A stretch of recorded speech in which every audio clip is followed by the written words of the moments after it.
Have you ever followed all the rules, stuck to your routine, kept your head down, stayed disciplined only to be passed by someone bolder, more chaotic, more daring? The world told you that discipline leads to success. Machiavelli tells you no, it leads to submission. Today, we reveal why being disciplined might be the worst strategy in a world ruled by power, deception, and opportunism. Discipline, it is praised as the cornerstone of greatness, the early riser, the quiet student, the loyal soldier. Society rewards this type of man, the man who does what is expected. He is told he is virtuous, he is told he is strong. But Machiavelli would look at this man and frown, for he sees not strength but vulnerability masked in habit. A man who obeys his alarm clock with the faith of a monk, who drinks his water at precisely 7, exercises at 7:30, and journals by 8 believes he is mastering life. But in truth, he is turning his life into a program, a predictable loop, a pattern that others can watch, study, and eventually outmaneuver. You see, when a man lives by strict discipline without strategic purpose, he becomes a walking script. His actions are no longer choices, they are algorithms. And what is more dangerous than an enemy who knows what you will do before you do it? The most predictable man is the most exposed. His strength becomes a roadmap for those who wish to exploit it. Machiavelli understood something darker, something colder than the popular philosophies of virtue. He knew that to rule, to survive, to win in a brutal world, you must never become legible. Discipline without cunning is a prison where your own patterns betray you. A disciplined man goes to war the same way he wakes up, on time, with clean boots, and by the book. He stands in rank, he follows formation, but power does not obey formation. Power slips through cracks, hides in chaos, thrives in the unexpected.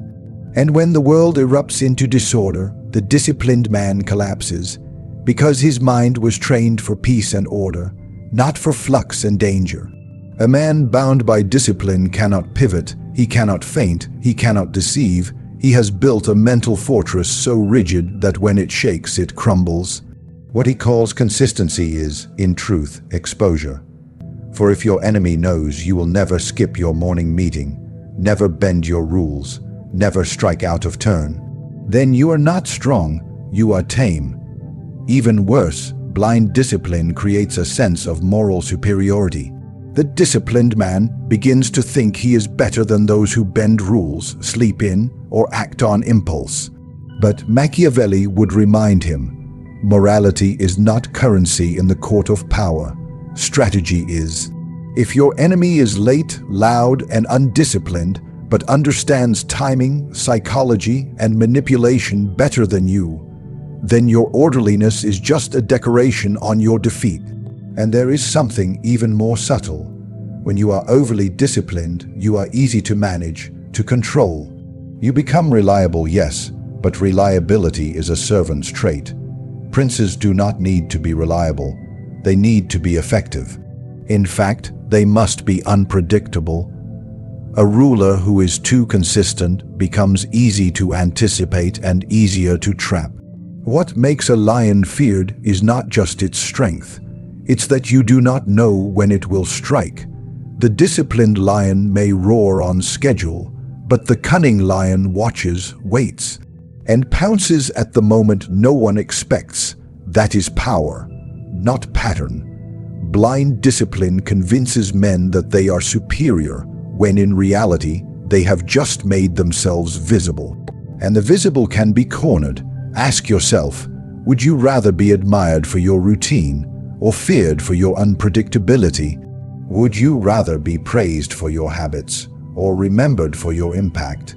In the end, the man who worships discipline for its own sake begins to serve it rather than use it.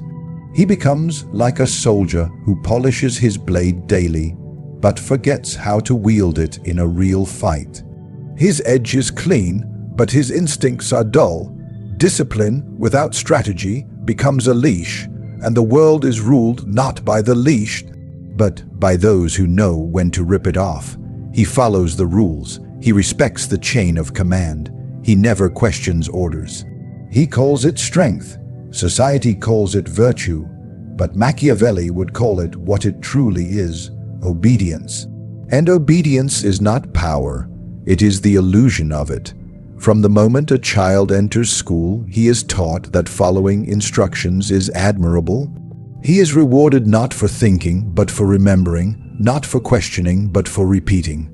By the time he becomes a man, he has been trained like a hound, to sit, to wait, to perform. And yet, he walks with pride, as if his loyalty makes him mighty. It does not. It makes him replaceable. The obedient man is praised because he causes no disruption. He keeps the gears of society moving. He arrives on time, delivers on time, retires on time, and dies on time. But he does not shift the course of anything. He serves the machine. He is not an engineer, and what is more dangerous, a man who controls, or a man who simply complies. Machiavelli knew the truth. The more obedient a man is, the more easily he can be controlled. Give him a uniform, give him a code, give him a title. These are not badges of honor, they are leashes. Strength is not found in submission. True strength is measured by your ability to bend the world to your will, not your ability to follow someone else's. And yet, the obedient man walks with his chest out, thinking he is noble for doing what is expected. He follows the law, he follows the clock. He follows his superior's voice. But a voice that is always obedient is a voice that is never heard. A man who never says no is not strong. He is silent. He is invisible. Watch any kingdom. The court is filled with obedient men. They bow, they flatter, they nod, but they do not rise to power. The man who rises is the one who knows when to disobey. Quietly, precisely, and with purpose. It is not a strength to always comply. It is not strong to say yes when the wiser answer is no. Obedience looks like strength to the weak, but to those who understand power, it is submission disguised in discipline. Machiavelli taught that the prince must know how to command, but also when to rebel. There are times to serve, yes, but those moments are strategic, not moral. A prince obeys only when it benefits him. The rest of the time, he bends rules, breaks traditions, and creates new ones in his name. The obedient man believes the world will reward his loyalty. But the world is not loyal in return. It rewards those who are useful and replaces them when they are not. The disciplined, obedient worker is the first to be dismissed when he is no longer needed, and he wonders why. He wonders why his years of service bought him nothing. It is because obedience builds no throne. It builds someone else's. Wolves who want to rule must learn to bite. But the obedient man has filed down his teeth in the name of good conduct. He follows leaders, never realizing those leaders rose by refusing to do the same. The paradox is cruel. Those who obey rarely lead, and those who lead rarely obey. Even in war, the best generals disobey commands when the field demands it. They do not follow plans written by distant hands. They act, they improvise, they defy, and that is why they win. Obedience, when automatic, is the death of initiative. A man who cannot disobey cannot create. He cannot innovate. He cannot shape his destiny. He is a shadow of someone else's vision. He becomes the tool of another man's will, a perfectly sharp blade that never chooses where to cut. And yet, society gives him applause. Applause for being manageable, for being humble, for being safe. But power is not safe. It is dangerous, it is disobedient, it is ruthless when needed, and the man who is always obedient never understands this truth. A man thinks he is strong because he does not bend, because he never changes course, because he holds firm to routine, to rules, to a system. He believes that this is discipline. He believes that this is character. But Machiavelli would whisper in his ear, "You are not strong, you are brittle. Rigidity is often mistaken for resilience." But there is a dangerous difference. Resilience adapts, rigidity resists. And when the winds of fortune shift, when the world catches fire and the center cannot hold, it is not the firm that survives. It is flexible. Look at the world around you. Systems crumble, markets crash, kings fall, revolutions erupt overnight. What becomes of the man who cannot pivot? What becomes of the one who clings to yesterday's rhythm, while today is tearing apart everything in its path? He is the first to fall. He thinks his structure is his shield, but in chaos, structure is a trap. A cage you built with your own hands and refused to abandon even when the door stood open and the fire closed in. Discipline may train you for the expected, but the world is ruled by the unexpected. Machiavelli understood this.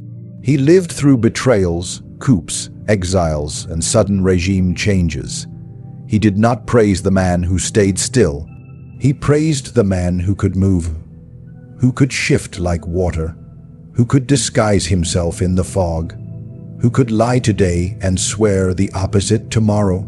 If it meant survival, there is no virtue in sinking with your ship when you could have learned to swim. The rigid man says, "This is the way I do things," and then life comes along and says, "Then I will break you." Not because life is cruel, but because life does not care. Storms do not negotiate with routines. In politics, in business, in war, it is never the man who holds tight to old systems who leads the new era. It is the opportunist, the one who changes form, the one who knows that in chaos the rules are rewritten, and he intends to be the one writing them. But the rigid man clings to identity, to a set of daily practices, to a code of conduct. He says things like, "I don't do that," or "That's not who I am." As if the world will stop and respect his boundaries. It won't. It will walk right through them and leave him behind. What he calls integrity is often just fear dressed in pride. He fears adapting because it would mean losing the illusion of control. But control is always an illusion. Power is not about holding everything in place. It's about knowing where to loosen your grip, when to let go, when to shift your position, and when to betray your former self to become something more. The jungle does not respect consistency. It respects cunning. It respects reaction time. The animal that adapts lives. The one that hesitates dies. Machiavelli did not romanticize chaos. He saw it for what it was, a weapon. A tide, a great reshuffle of power, and in those moments of collapse when the old pillars fall, he knew that only the flexible man could rise.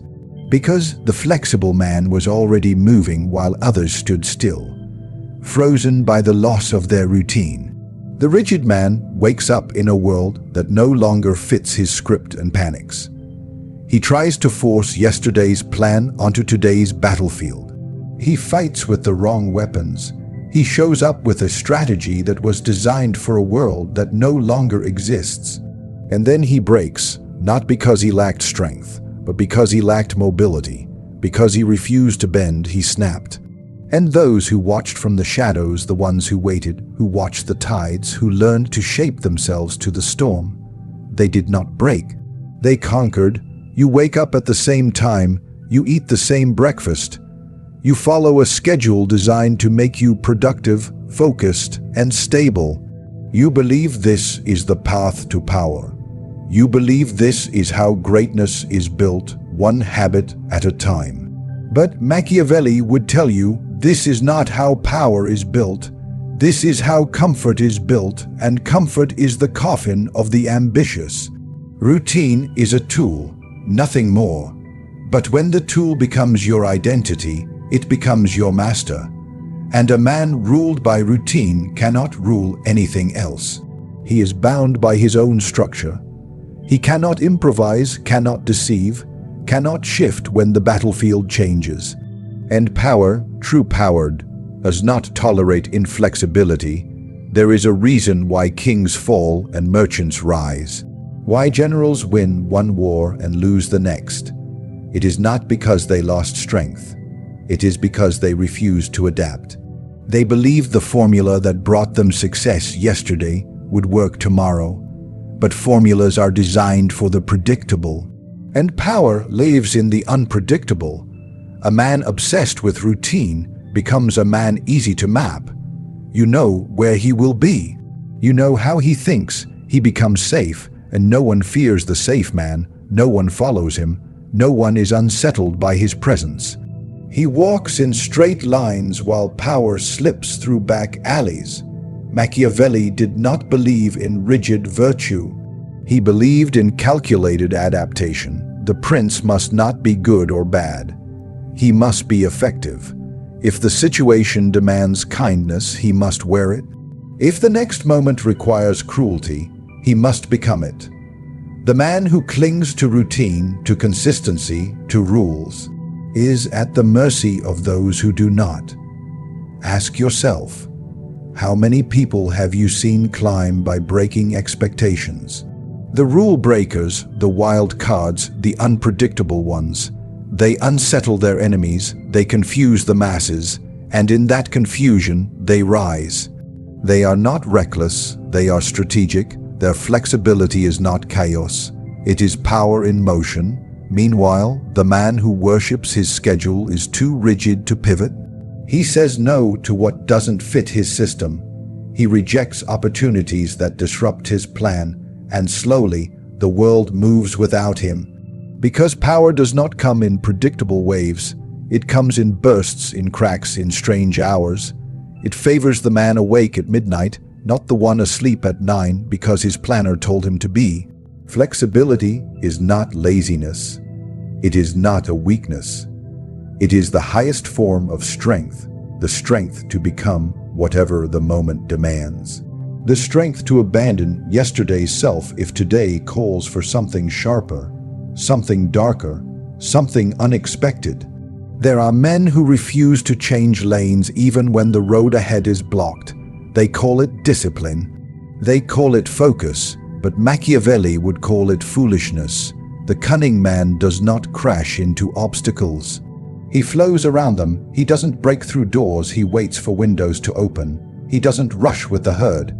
He steps sideways, disappears into shadow, reemerges with leverage. Power is not handed to those who repeat routines. It is handed to those who sense shifts before they happen.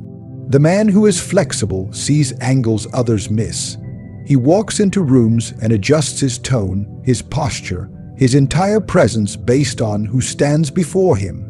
He is unreadable, and that unreadability is his advantage. Routine makes a man predictable. Predictability makes a man vulnerable. A ruler must never be too easy to know.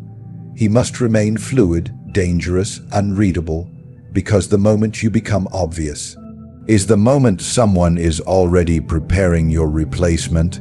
The enemy who can't predict you can't control you. And the man who is free from the chains of routine, he is the one who seizes moments others were too rigid to notice. You were told discipline is strength, that obedience is virtue. Those routines lead to greatness. But now you see the truth that Machiavelli whispered through centuries of deception and statecraft. What they call strength may, in fact, be your leash. Discipline without strategy is not power, it is predictability. Obedience mistaken for strength is not loyalty, it is silent surrender. Rigidity, though praised, is fragile when storms rise. And routine, though comfortable, is the cage that kills the instinct for domination. Power does not belong to those who follow rules. It belongs to those who know when to break them. Machiavelli never worshipped order. He mastered chaos. He did not live to be admired. He lived to understand, to manipulate, to win. So ask yourself now, are you the disciplined servant the world prefers? Or will you become the adaptable sovereign the world fears? Because in the end, power is not earned by those who never stray. It is seized by those who know when to disappear from the path and reappear above it.